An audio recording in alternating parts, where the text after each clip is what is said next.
que até hoje temos que exumar Eratóstenes para provar um fato assim tão grande como a forma do nosso mundo?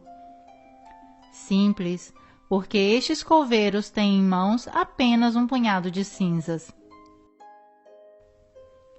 O experimento de Eratóstenes consiste em medir o raio da Terra esférica, que tem somente 5% de diferença do que se considera válido atualmente. Ele observa simplesmente a diferença de sombras projetadas pelo Sol ao meio-dia do holístico de verão nas cidades de Siene e Alexandria do Egito, distante entre elas 5.000 estádios imaginadas no mesmo meridiano. Enquanto em Siene o Sol não projeta sombra ao meio-dia, em Alexandria a sombra da Gnomo faz 7,2 graus com a vertical, isto é, 1/50 de ângulo giro, da qual temos a dedução: a circunferência da Terra deve ser de 50 vezes a distância entre as duas cidades, isso é, 25.000 estádios, ou mais ou menos 39.000 quilômetros, aproximadamente os 40.000 quilômetros de circunferências aceitos hoje. Na encenação do filme do pouso na Lua, as sombras dos corpos projetados pelo Sol em uma superfície lunar são divergentes entre si, mesmo estando a poucos metros de distância no plano, então sem necessidade de presumir qualquer curvatura significativa. Mas, se o Sol estava distante cerca de 150 milhões de quilômetros da Lua, sombras de objetos assim tão próximos entre si deveriam ser paralelas. Essas são justificadas por uma iluminação muito próxima. Sabemos que a NASA simulou o pouso na Lua, mas tudo o que podemos observar é como em uma superfície plana a inclinação das sombras possa variar pelo motivo da proximidade da fonte luminosa. Isto é o que Eratóstenes resolve pressupondo uma curvatura da Terra ao invés de atribuir ao Sol uma distância muito inferior. O modelo da Terra plana realmente descreve um Sol muito mais perto da Terra, como a visão destes raios nos sugere. E se essa é falsificada, como alguns afirmam, da refração atmosférica, significa que também Eratóstenes fez seus cálculos induzidos de um erro do fenômeno da refração. Mas não é assim. A Wikipédia, em seguida, fala de divergências aparentes dos raios crepusculares, invocando o efeito da perspectiva que concentra todas as linhas para o ponto de fuga do horizonte. Mas esta não influencia a percepção da verticalidade das linhas. A perspectiva não funciona assim, mas assim. Porém, nós vemos os raios solares deste modo.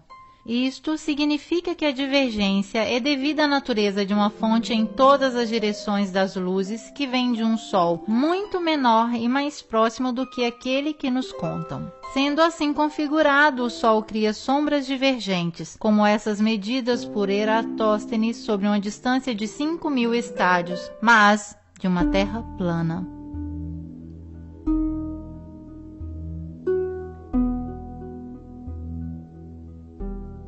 Agora vamos nos ocuparmos do movimento da Terra examinando a maior prova de todas, o giroscópio, um instrumento físico que consiste em manter seu eixo de rotação fixo, qualquer que seja o movimento em torno a si. Isto acontece pelo efeito da lei de conservação do momento angular e se realiza através da ligação exclusivamente mecânica do eixo de um rotor com sua suspensão cardânica. O giroscópio foi utilizado pela primeira vez por Léon Foucault em 1852 para demonstrar o movimento da Terra. Os livros científicos da época relatam o sucesso dessa demonstração. Vejamos. Ligado o giroscópio manual ou elétrico mantém o eixo de rotação fixo, qualquer que sejam os movimentos do sistema em torno. Aqui temos reproduzido o mecanismo.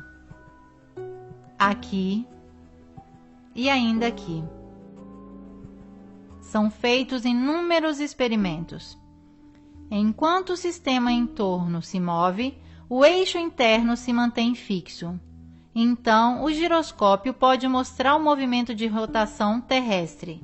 Se a Terra gira 360 graus em 24 horas, um instrumento deverá evidenciar sua linha imóvel sobre uma superfície que se desloca 360 graus, nos dando a prova final, mecânica e inegável de que a Terra está girando. Vejamos. Nada. Imóvel. Parece mesmo que a Terra esteja parada. No entanto, a superfície deveria ter se movido em todas essas horas. Todos os experimentos depois de Foucault têm falhado, mesmo hoje, com giroscópicos menos rudimentares daquele de sua época. Ok, o giroscópio é como a água, não mente. Agora entendemos o quanto a ciência oficial possa modificar as cartas para evitar a perda.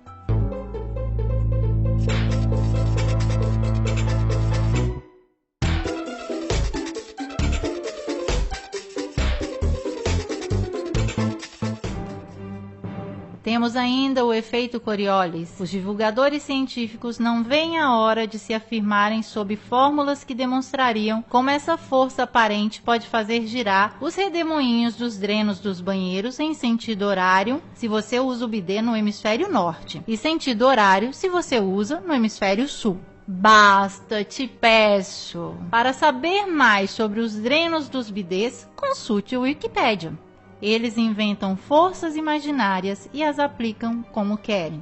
Fazem valer o efeito Coriolis para um tiro de bala disparado no ar que supostamente se deixa agir dessas forças antes de bater no chão, mas não para um avião que deveria também sentir o movimento da Terra e aterrissar assim, porque as loucuras podem ser colocadas em circulação até que se choquem com a parede da realidade. Vamos desmascará-los. Os redemoinhos e os drenos dos banheiros giram ambos os sentidos em todos os lugares, e os aviões podem aterrissar tranquilamente sobre a Terra parada.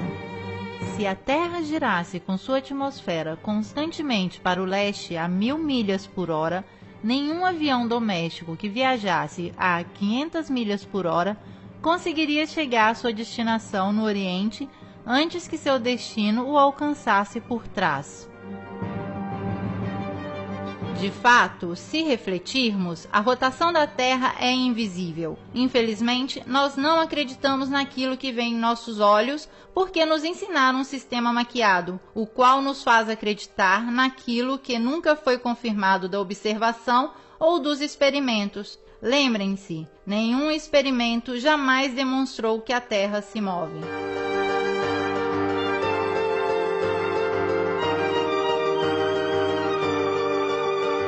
Nosso rapazinho tornou-se irreverente, não suporta mais os enganos das teorias para justificar um mundo que não vê, que não existe, nem mesmo de aparência.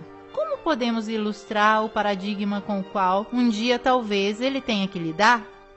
Se chama Terra plana. Um modelo já descrito pela antiga Babilônia, egípcios, maias, incas, navarros, noruegueses, hindu, pelo budismo, ao Corão e à Bíblia. E a Terra, assim como podemos vê-la, acreditando em nossos olhos, plana e parada, com um polo magnético ao norte que aponta sempre para a estrela polar, um equador entre a linha mediana e um imenso círculo de gelo chamado Antártida, da qual se pensa que possam existir outras terras ou onde se inicia a cúpula do firmamento, o nosso universo. Esta é a volta que fazem as luzes siderais de forma concêntrica em torno à estrela polar. Junto com esta cúpula, Sol e Lua, ambos com um diâmetro hipoteticamente cerca de 50 km, descrevem um modo circular em qual se alternam os dias e as estações, mais quentes ao norte com o estreitamento dos movimentos para o polo, ou ao sul, alargando-se o modo para o externo. Se o Sol gira em cima e em torno à Terra cada 24 horas, movendo-se regularmente de trópico a trópico a cada 6 meses, permite que as regiões centrais e setentrionais recebam anualmente muito mais calor e luz solar que as regiões meridionais ao longo da circunferência. Do momento em que o Sol se move mais rapidamente em cima das regiões meridionais, nas mesmas 24 horas que se deve passar sobre a região setentrional menor, sua passagem será em proporção necessariamente mais lenta. Isso explica perfeitamente as diferenças das temperaturas entre Ártico, menos 30 graus de média, e Antártico, menos 60 graus de média, as diferenças de estações e de duração da luz do dia.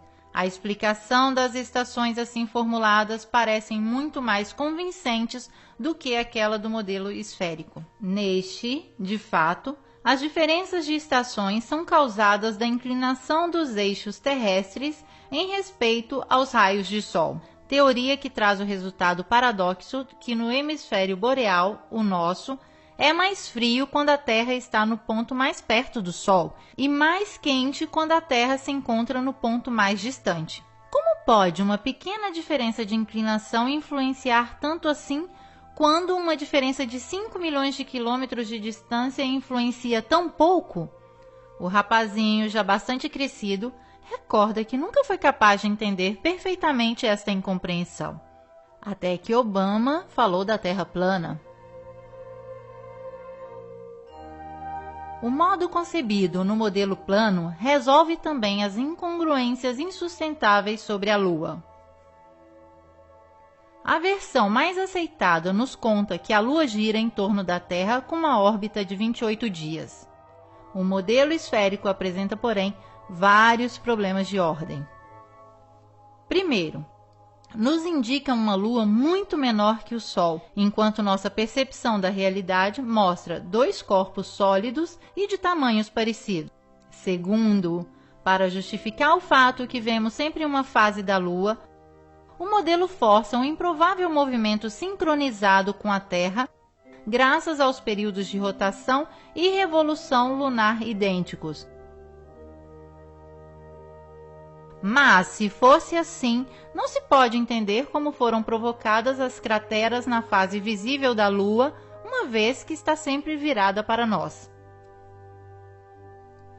Terceiro, neste modelo concebido seria impossível ver a Lua cheia de dia. Mas é aquilo que vemos na realidade. Quarto, alguns eclipses lunares são incompatíveis com a teoria. Assim explica o eclipse o modelo esférico. A Lua entra no cone da sombra da Terra, que interrompe a iluminação da parte do Sol. Vejamos. O nascer do Sol nos Estados Unidos, a sombra da Lua deve ser para baixo necessariamente.